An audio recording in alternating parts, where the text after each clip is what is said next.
Okay, so picking up where we left off last in-person class period, um, we talked about the first two stages of Freud's theory of how the psyche develops. We talked about the first year of life, approximately, the oral stage, and the second, or I'm sorry, the second to approximately the fourth years of life, somewhere around in there, which he called the anal stage. We talked about how the infant and then the toddler experiences a transition in terms of how they perceive the world. First, at the outset of shortly after birth, as an undifferentiated matrix of sensory input that eventually, as the ego develops, organizes itself into more predictable and reliable experiences, to the point where by the beginning, by the middle of the anal stage, they are solidly kind of ensconced in dyadic relationships. They have a good, strong sense of self, and they have established fairly clear identities in terms of their perception of the people around them: mommy, daddy, brother, sister, that kind of thing. We talked about the challenges, or the tasks, so to speak, of the oral stage, and the anal stage, focusing in the anal stage on the idea of toilet training kind of being the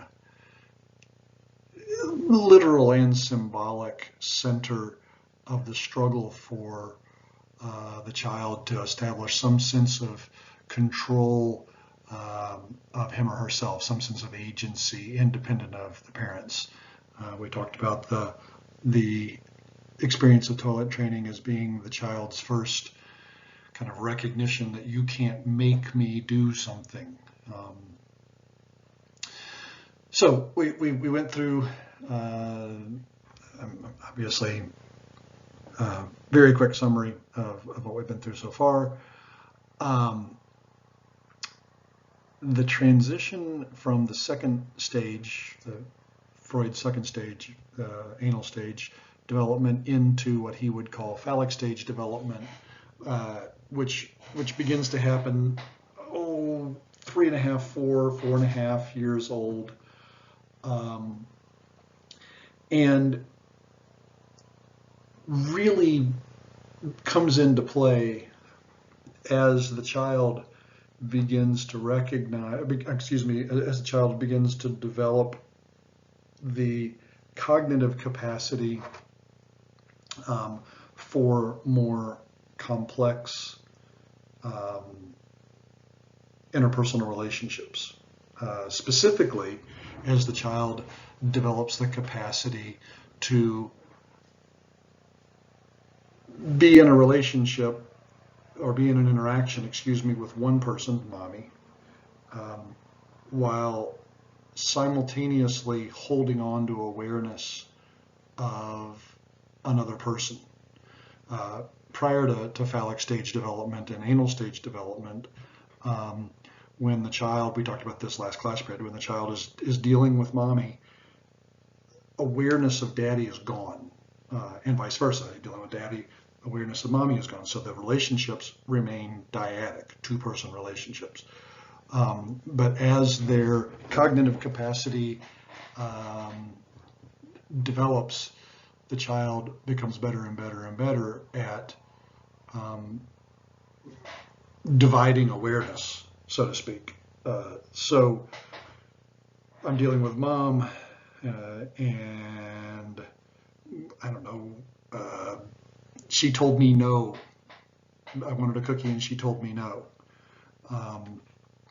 And daddy comes into the room. I shift my focus to daddy because, hey, maybe he'll give me permission for the cookie.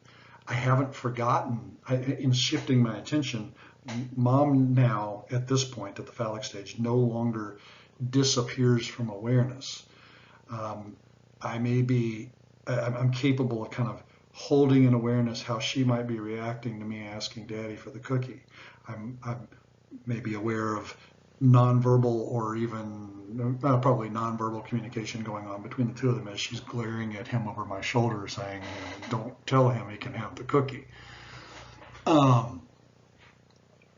So this newfound cognitive ability is the basis for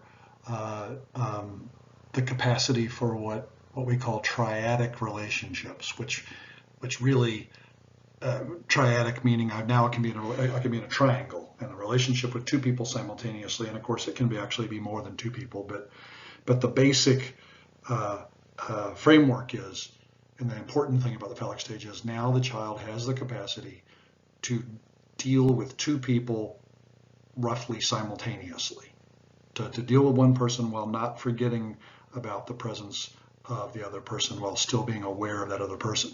And the reason why this is important is that once that happens, whole new dimensions, relationship dimensions open up, specifically the capacity for the child now to experience jealousy. The child becomes aware that not only that mommy and daddy have a relationship independent of me, but the nature of their relationship is different from my relationship with daddy, my relationship with mommy. And of course the child generally doesn't have a strong awareness of exactly what the nature of their relationship is. Most usually doesn't exactly know the nature of that relationship, but they're aware that it exists and they're aware that it does not include them. Now, the reason why this is an issue is because you got to keep in mind we're talking about a kid that's 3.5, 4.5 years old. So to that kid, mom and dad are still the world to them. They're gods. They know everything. They're unbelievably powerful. They control the child's world. They're the source of the child's comfort, sustenance. They're profoundly important to the child at this point. So the loyalty of the parent, the devotion of the parent, the sense of for the child of being profoundly important to each parent is central to their safety, to their experience, to their lives. So this cognitive ability that develops, where they now are aware of all these things that they weren't previously aware of, introduces a new anxiety for the child. They now have the capacity to become aware that I'm not the center of mommy's universe. I play a role in it. I play a role in daddy's world, but I'm not the only one in relationship with him. I'm not the only one in relationship with her. They got something going on, and I don't quite know what it is, but it's something important. And so the child recognizing this is understandably shaken, because mommy is the most important person up to this point in the child's life. Mommy is the most important person in my life while I'm dealing with mommy. And then when daddy is there, daddy is the most important person in my life. And of course now the child isn't just dealing with one or the other. The child can now deal with both, and this immensely complicates the situation. The child recognizing that he or she is not the most important person, or may not be, perhaps is a better way of saying it, may not be the most important person. I think I started to talk about all this last class period, and I gave you the example of a little boy. We'll talk about it from the position of a little girl. That the little girl recognizes that I may not be the most important person in mommy's life. Daddy might be more important than me. I may not be the most important person in daddy's life. Mommy may be more important than me. And certainly she recognizes that daddy is getting something from mommy that he doesn't get from me. And mommy is getting something from daddy in the relationship that she doesn't get from me. And of course, the problem is that for a 4-year-old child, they are and definitely feel weak, inadequate relative to their parents, because they are weak and inadequate relative to their parents. They're ignorant. They don't know very much. They're weak physically.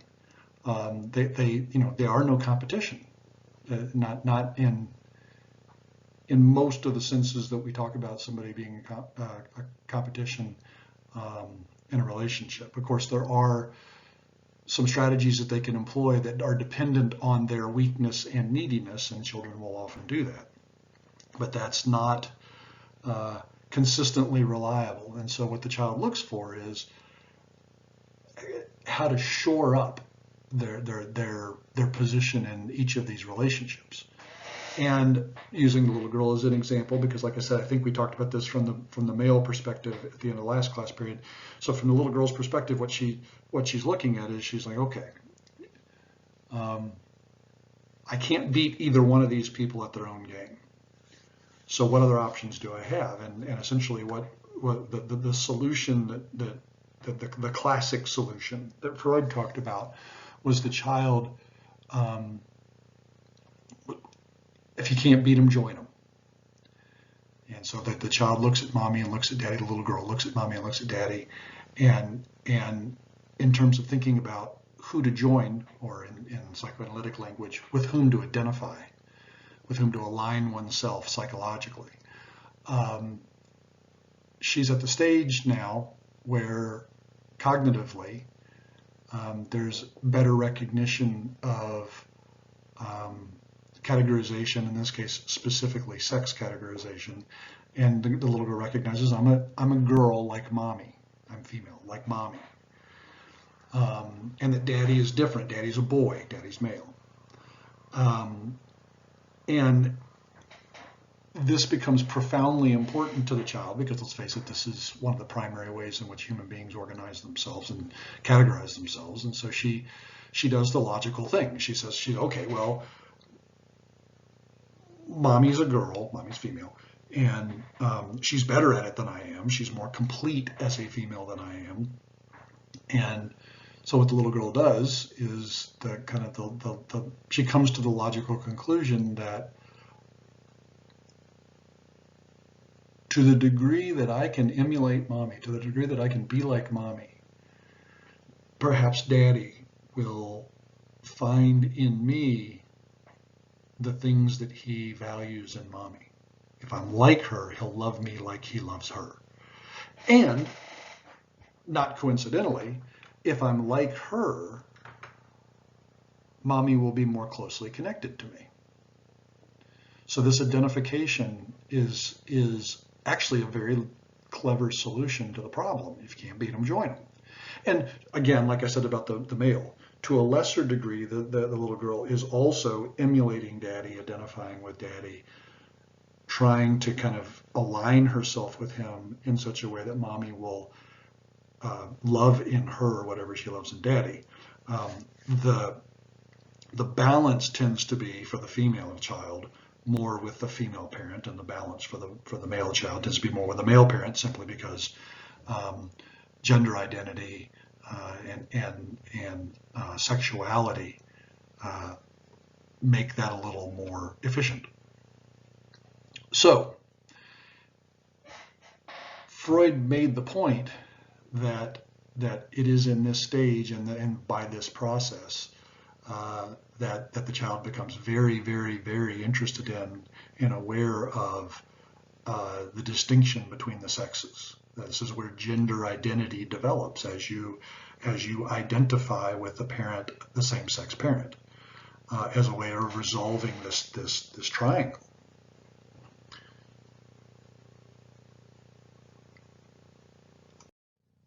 So what I'm describing to this point is essentially kind of a toned down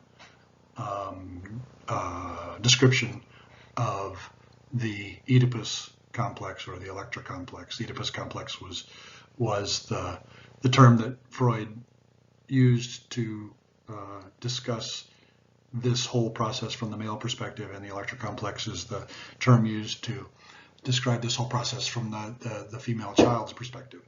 I'm not going to go, I think I said this to you last time, I'm not going to go into all the details. The details of some of the more fantastical, I guess you could say, theories that Freud had about the sexualized nature of the complexes, the Oedipus and Electra complexes, and some of the misjudgments that he made. I think I made mention in the last class period about the idea of penis envy and these kinds of things. I'm not going to spend time talking about those simply because while they are historically interesting, and if you end up going to graduate school in clinical psychology, you'll learn all about that, particularly if you get involved in depth psychology theory.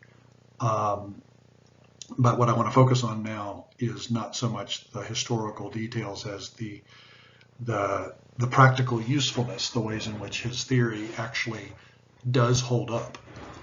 And you can see how this way of thinking about the complexes, the Oedipus and Electra complexes, as the source of gender identity, or one of the sources of gender identity, and as a resolution for this recognition of one's vulnerability. This is a useful way of thinking.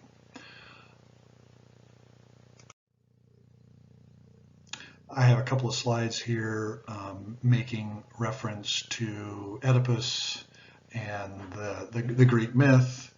The one nice thing about Freud's use of that myth to describe this conflict is well, two things really. The first one is that it's helpful because it really brings home just how profoundly intense this is for the child. The child has a lot resting on this. This is no small thing that the child is wrestling with. And the other thing is that Freud helps us to understand why the story of Oedipus resonates so. In effect, what Freud is saying is essentially, I'm not naming this experience that children have, around 4 years old, 5 years old, after the Oedipus myth. The Oedipus myth resonates with us because we've all been through this love triangle. We've all had the jealousy of our parents, the wish to claim each parent for ourselves and get rid of the other, and of course the dread of what would happen if I actually succeeded and mommy went away or daddy went away. It's a profoundly unsettling time in the child's life, and they have a lot riding on it. The child has a lot riding on it.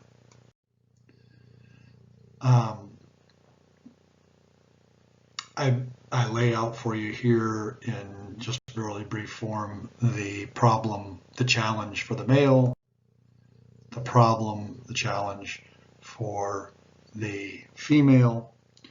I will make the point that Freud hypothesized, and rightfully, that this period in the child's life is really the source of what he characterized as a superego.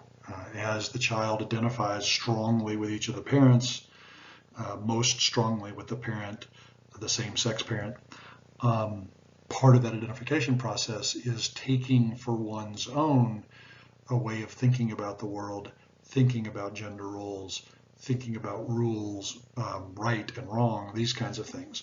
And Freud said that psychological identification forms the basis for the superego, forms the basis for one's conscience, and forms the basis for one's aspirational sense of self.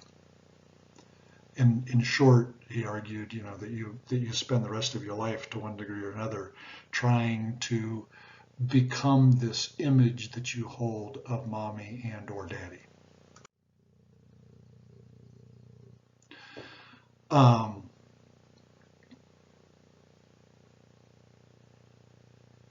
Yeah, I've already kind of spoken to most of this. Just some additional notes for you about the phallic stage. This is probably not any great surprise if you take a second and you think about it. This kind of makes some sense. A child who does not settle this, and in this case, or a child who does not settle, who doesn't resolve the challenges of the phallic stage, the Oedipal electoral challenges, has the rest of his or her life complicated. And Freud would argue all of us, because this is such a complicated thing to master, all of us to one degree or another are affected on our relationships thereafter by how we resolve this, how effectively we resolve this. He makes the point that there's a severe cost for the child who wins. If I made reference earlier to some strategies that a child might use. If you can't beat them, join them, identification. But there are other strategies that the child can use to try to negotiate this phallic stage jealousy, and that is becoming, and I don't necessarily mean this in an adult sexual sense, but becoming seductive, trying to be mommy's favorite, trying to get mommy to like me more than daddy, male or female. And one of the ways that a child can do that is by being, in either case, essentially weak, submissive, passive, identified more, like in the case of a boy, perhaps he identifies more strongly with the mom, antagonizes the father to get the father to behave in ways that are unfair or aggressive or hostile, so that the mother comes to his defense, and so he learns his position of power is passive aggressive, is indirect, and he becomes very identified and connected to the mom, and in so doing becomes more effeminate, as an example. Conversely, the little girl who plays up cuteness and extraordinary affection and making a big deal out of being a daddy's girl may learn that way of relating to men generally. And this can, and both of these dynamics can happen on both sides of the sex line there.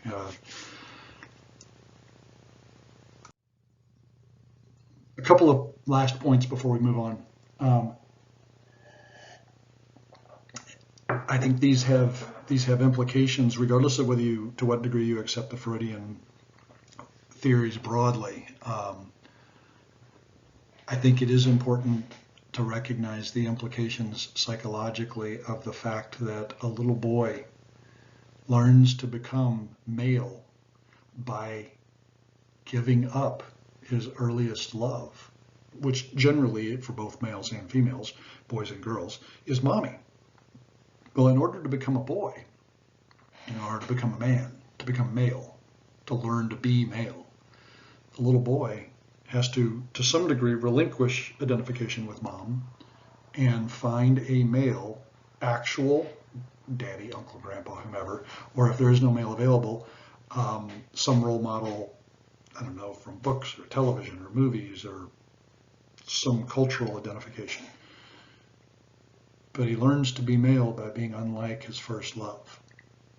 Conversely, the little girl learns to be female by identifying and connecting to and bonding herself to that first and earliest love. And I think that you can extrapolate from that and think about how that has implications for the somewhat oppositional, disconnected, independent way that we tend to stereotype male behavior in relationships, and the more connected, mutual,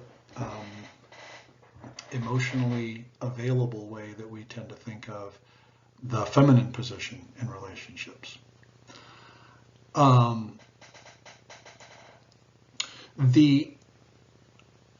The other thing to keep in mind when we talk about the phallic stage is that Freud hypothesized that this is really where you began to see the kind of the precursors of what eventually will become adult sexuality.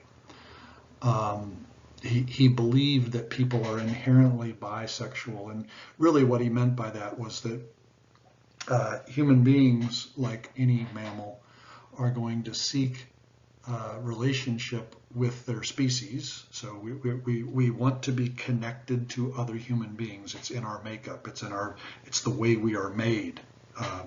It's the way our nervous systems work. We need that, and without it, we literally will die.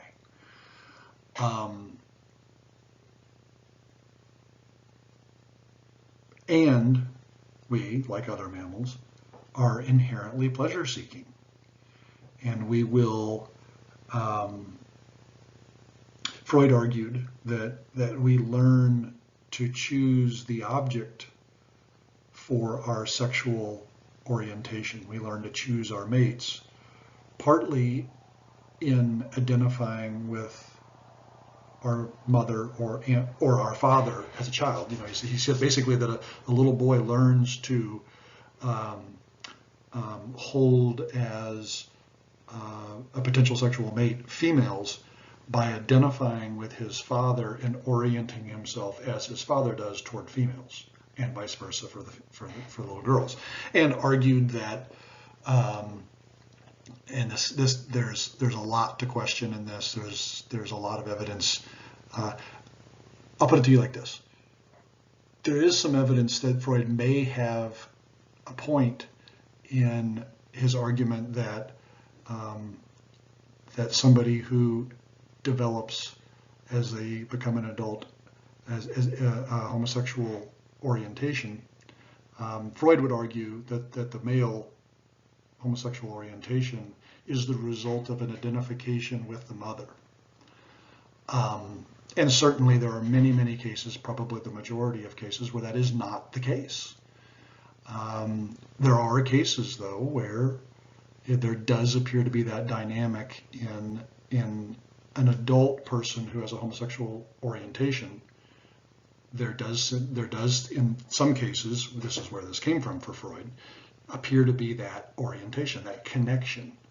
Now the question becomes, chicken or the egg, right? What came first?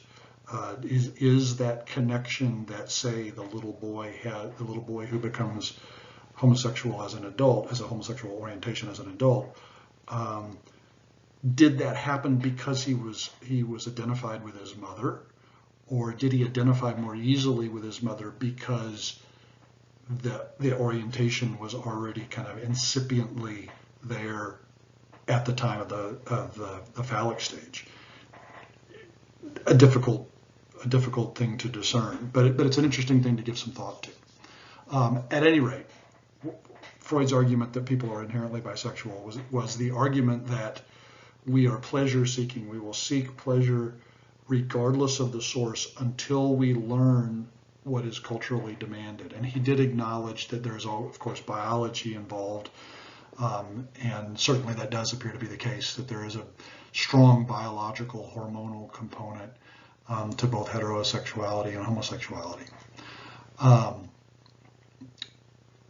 So I will stop there and move on to latency. I'm not going to say a whole lot about this other than to make the point that what Freud was arguing was that latency comes about once the child kind of enters a period of relief, like, oh, okay, I've mastered the process of identification now. The little boy, okay, I am like daddy. I'm a boy. I'm going to grow up and be a man. I have, the foundation of the superego is established. They found a way to kind of balance family relationships and the tension and the jealousy and everything. They've reached some resolution. Same process in reverse, I guess you could say, for the female, for the little girl. Identified with the mom, has chosen in the vast majority of cases males eventually as an adult sexual orientation. And what Freud was arguing was that once that's done, there's like this relief. He argued that libido is repressed and sublimated, and we're going to talk about what repressed and sublimated means here in just a little bit, because that's repression and sublimation are both defense mechanisms. But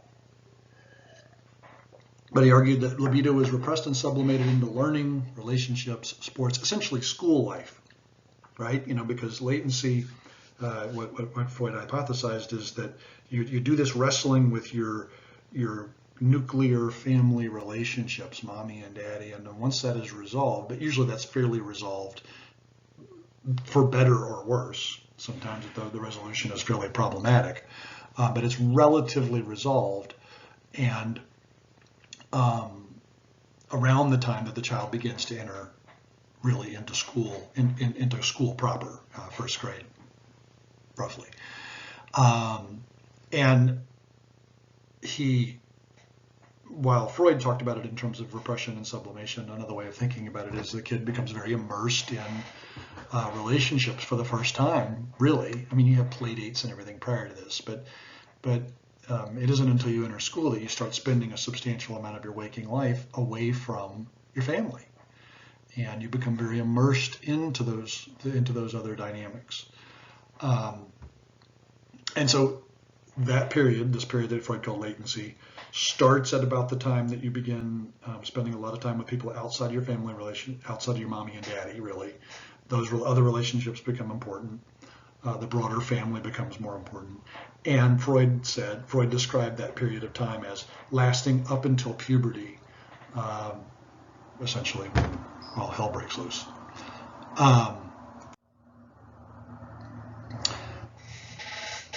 He made the point that eros, that creative drive,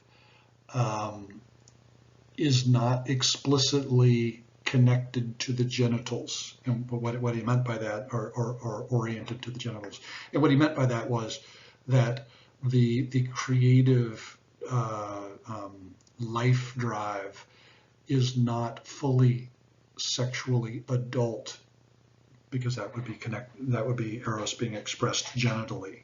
And that is essentially because the child at this point is not hormonally an adult. And it doesn't have the intensity driving it that it will, that eros genital connection doesn't have the intensity that it will once puberty starts and hormones turn up the intensity on everything. And he argued that this makes, essentially, that what he was saying is that latency is a period where the superego says, you know what, we're going to take all this stuff, all this jealousy, all this tension, all this stuff, and we're just going to set it aside, and we're going to learn the rules better, and we're going to learn how to be a good little boy or a good little girl. And Freud was saying that's pretty easy to do until you have the turmoil, the hormonal turmoil of puberty.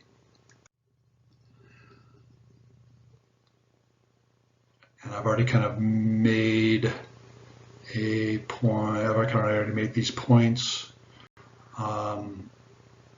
Yeah.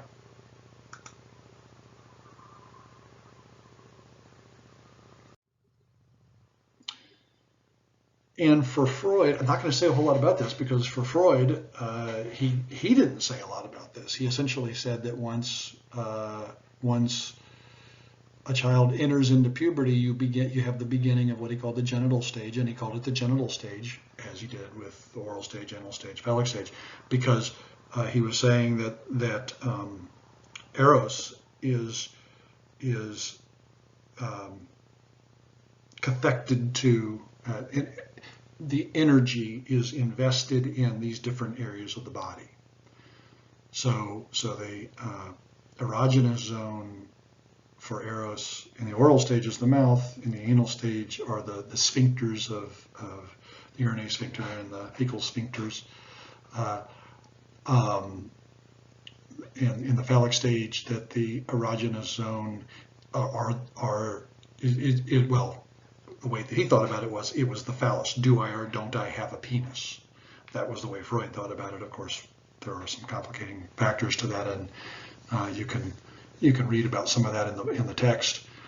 In the latency, in the period of latency, he was arguing that there does not appear to be an erogenous zone. The child is kind of devoted outward toward absorbing basic schooling and cultural expectations and that sort of thing.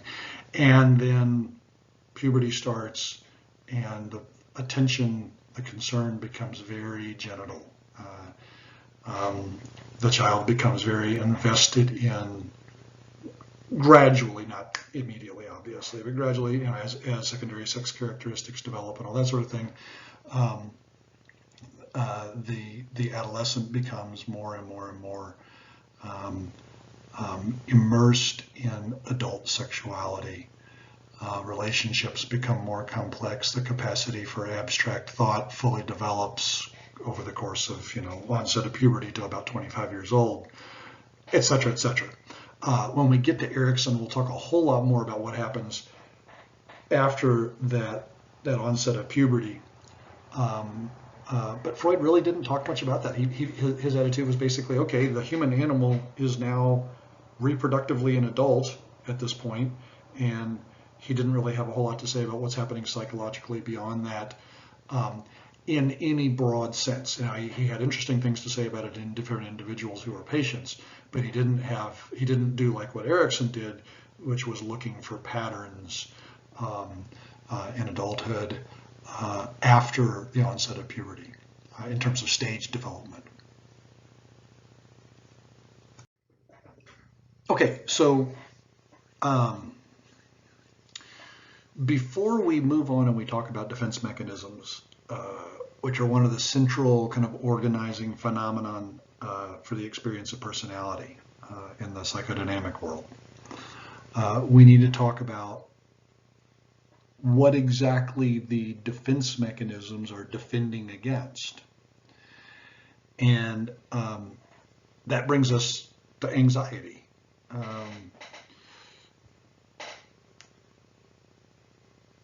Anxiety becomes pertinent because of the strength of the libido. So in other words, you have eros, you have this strong life desire, this strong life instinct. And what anxiety is, essentially, is awareness of obstacles to continued existence. Anxiety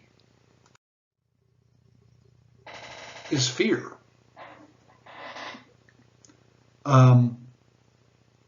It is one of it doesn't often get talked about as being as central for Freud as it truly is, almost because it's like the water in which a fish swims, right? It's so much part of what he's talking about that it sometimes gets overlooked. But recognizing the role of anxiety as a very powerful cue and motivator in the Freudian way of thinking is very important. We talk about fear in terms of being the anticipation of a threat in the external world. Anxiety includes what we think of as fear of threats that arise from the external world, but also of threats that arise internally. So this would be things like For example, fear of knives. And most of these examples I'm giving you are examples that have come from clinical practice, from patients that I've had. I had a woman who came to see me shortly after the birth of her second child. At the birth of the second child, the first child was 2, I think. So a 2-year-old and a newborn. And shortly after the birth of that second child, the mother first she started having nightmares, and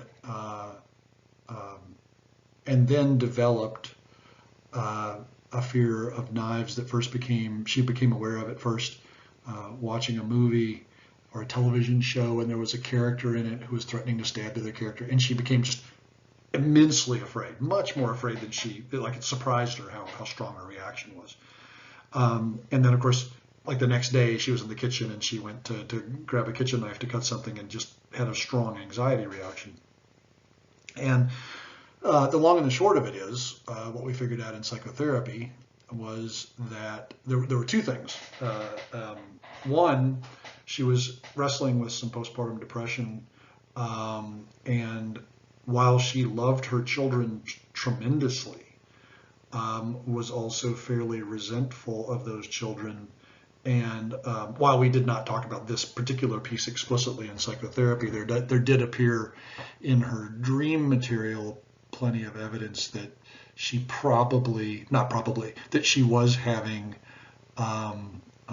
strong aggressive feelings toward her newborn and her 2-year-old, which, by the way, is not unusual. And when I say dream material examples, what I'm talking about is she was having dreams of bad things happening to her kids.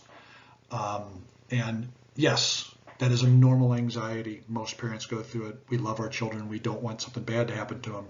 But the other component of this you have to keep in mind is a dream is a story that your brain is telling you. Your brain is making it happen. Anything bad that happens in your dream is happening because your brain is making it happen. It's telling you the story. And in this case, the evidence, at least from my perspective, was that there was a part of her that resented the children and did not want to have the children. Now, that was for the woman, a shameful and instinctual part of her, the selfish part that we all carry around, and the preponderance of who she was, who she really was a good mother who loved her children desperately, which made the resentment of them all the more intolerable for her, so she hid it from herself. And so I think one of the reasons why her fear of knives developed was because at some deep level, there was a part of her that was afraid of what she would do with a knife. But then the other part of it, the part of it that we actually did spend some time explicitly talking about, was that both the first and second births and the pregnancies were fairly tough on her. They were physically hard on her and emotionally hard on her. Her husband was, I forget what he did for a living, but he was gone a lot. And in case you're unaware of the connection, knives are often presented in dreams and in movies and such as phallic symbols, as being symbolically connected to the idea of a phallus, to be connected to the idea of a penis, just like a gun is often symbolic, a phallic symbol. And in her case, that definitely played out in her dreams. She had a dream, for example, of her husband stabbing her, which was completely unfounded in any realistic sense. They actually had a very good relationship, and he seemed, at my reading and her report, to be a wonderful guy. But the stabbing fear that he stabbed her in her abdomen, and it's not much of a stretch to interpret that dream as she was afraid of being impregnated again, because of how tough it was, both physically and psychologically. So she develops this fear, which symbolically is a very, very efficient fear. It's allowing her to kind of feel all this tension directed towards something where she doesn't have to deal with these other things that she really would rather not think about. She doesn't want to think about kind of some of the resentment and perhaps even anger that she had toward her husband, who impregnated her and ultimately was the cause of all of this distress, toward her kids for limiting her freedom and being, well, realistically, kids, no matter how much you love them, are a burden. So you can see how she wasn't aware of where this fear came from. It came up very suddenly.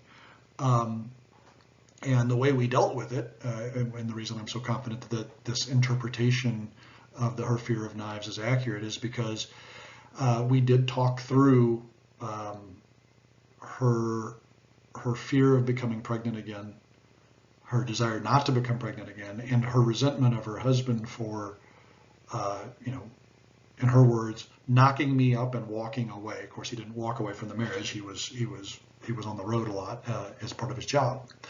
But you can see, as we talked about that, and as I asked her to talk more and more and more about her children, and we talked about realistically the kind of the ambivalence that is part of parenthood, not talking about homicidal feelings toward children or anything like that, but talking about, children are tough.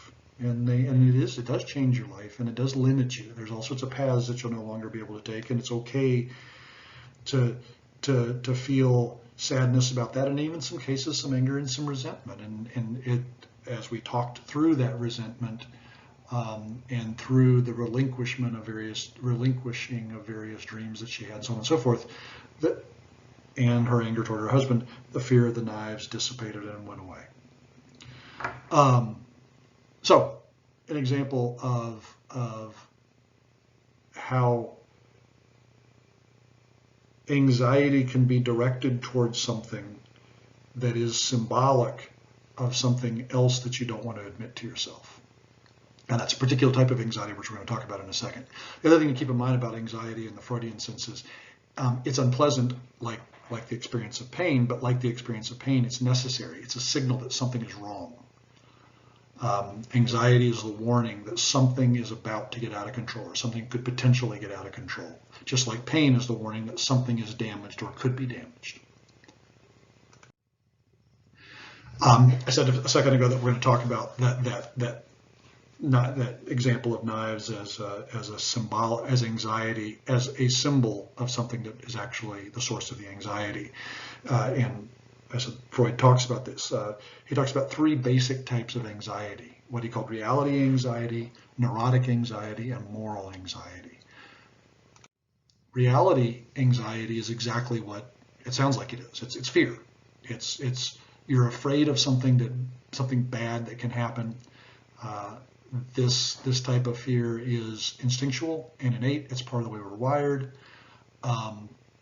The groundwork can be laid from early childhood experiences. It also is encoded in us by natural selection. We're afraid of the dark. You can claim you're not, but everybody at some level, all human beings at some level, are afraid of the dark. You can learn to master it, but you haven't. It's not that it's not there; it's you've mastered it. You can fear of certain animals, snakes in particular are a good example. These fears appear to be encoded in us genetically. They are realistic fears. It may not be realistic that something is actually going to happen to you, but the basis for the fear is a realistic fear. The reality is large predators hunt at night, and we were prey for large predators early in our existence as a species. It makes sense that we would be cautious about the dark, just as part of our makeup as a species. So reality anxiety is essentially fear of real threats. Neurotic anxiety, I gave you an example of that with the fear of knives thing. It's the perception of danger from the instincts. So it's it's like reality anxiety, in that you're afraid of something that could something bad that could potentially happen. In this case, there's an external fear, and that is something bad will happen to me if I let this instinct get out of control. All right, so it's an urge. So and keep in mind, this may not be fully conscious, as in the case of the woman with the knives, the fear of knives. She was at some level afraid of what could potentially happen to her, impregnation, hostility toward her children, that was arising from normal, natural animal selfishness. Freud broke down neurotic anxiety into three basic types: free-floating anxiety, phobias, and panic. Free-floating anxiety is the situation where you find a person and they just are generally an anxious person. They just seem uncomfortable in their own skin. And what Freud argued was this person who has like a generalized anxiety disorder, which is an actual diagnosis. Freud argued that this generalized anxiety arises from the person's awareness that their ego is inadequate to manage the impulses, their id impulses. And so they're constantly in a state of alert to prevent those id impulses from getting out of control. And often what will happen is the id impulses, the instincts, are in themselves threatening, like the example I gave you with the phobia that developed around knives, things that you don't want to admit to yourself. So you get focused on things out in the world to explain why you're constantly so anxious. So free-floating anxiety, basically the inherent, the constant concern that arises when you below the level of awareness are concerned that your instincts are on the verge of exceeding your ability to control them. Phobias, we've already talked about, fear disproportionate to an actual threat by an object or a situation. It can be a feared object symbolic of unacceptable instinctual urges, like the fear of knives. The example I have there of a woman afraid of rubber, also a clinical example from my practice from years ago, a woman who came in, young woman, very young, she was 21, 22 years old, just away from her parents, living on her own, raised in a very, very, very, fairly rigidly and controlling religious household, and got involved in a relationship, fell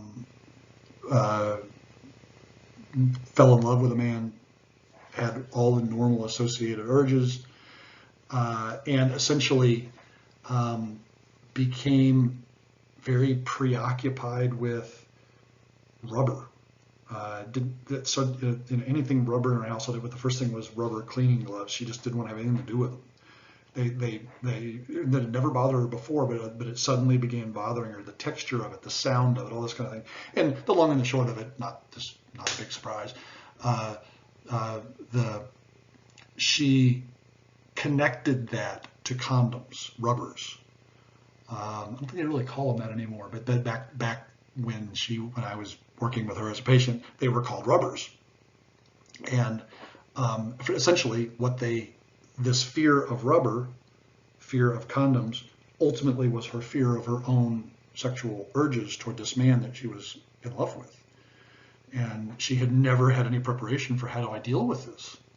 How do I deal with this in a way that meets the demands of my upbringing, in this case a very rigid and controlling religious upbringing, and still get my needs met? And then the other version of a phobia that you sometimes see is a feared object is desired but morally unacceptable. And you see this actually not infrequently with homophobia. I don't know if I said this to you before, this drives me nuts. We talk about homophobia as a way of criticizing somebody for opinions or beliefs around sexuality, around homosexuality. But that's incorrect. It's a misuse of the word. Homophobia is a real thing.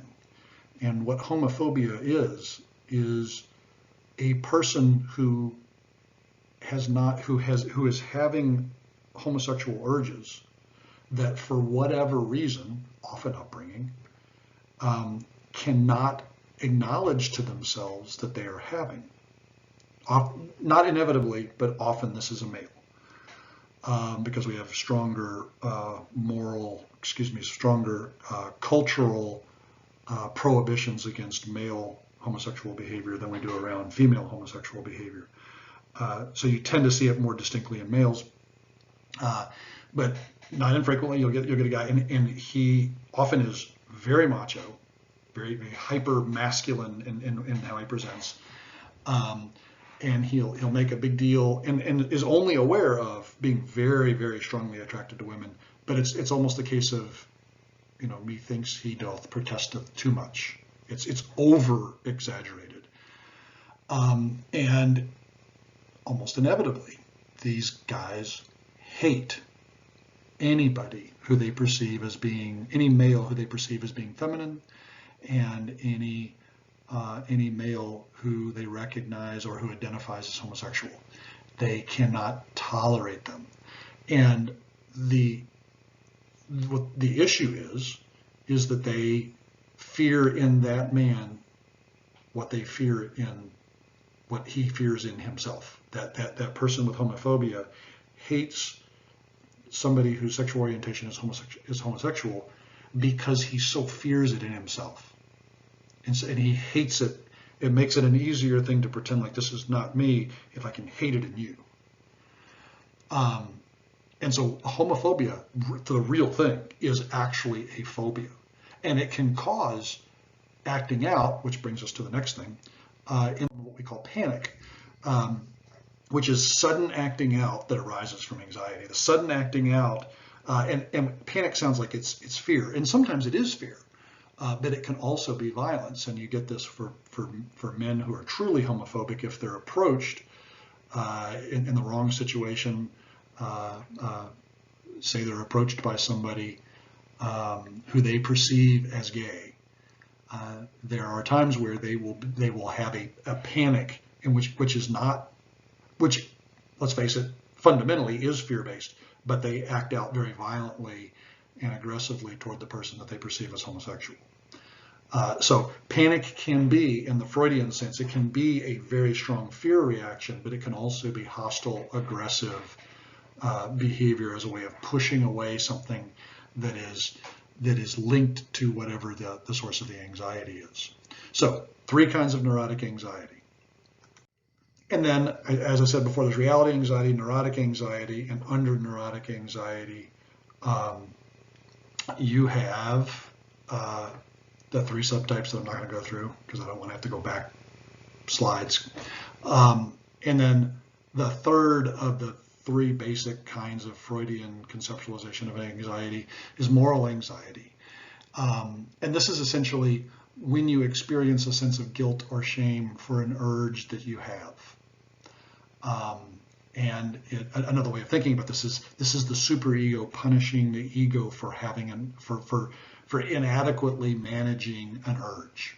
So you have an id instinct, an urge arising from the id. Perhaps you're tempted to go ahead and let it and indulge yourself in that instinct or in that urge, and you feel this tremendous guilt. And Freud said that guilt is moral anxiety, is the superego saying, "Hey, you better keep this under control."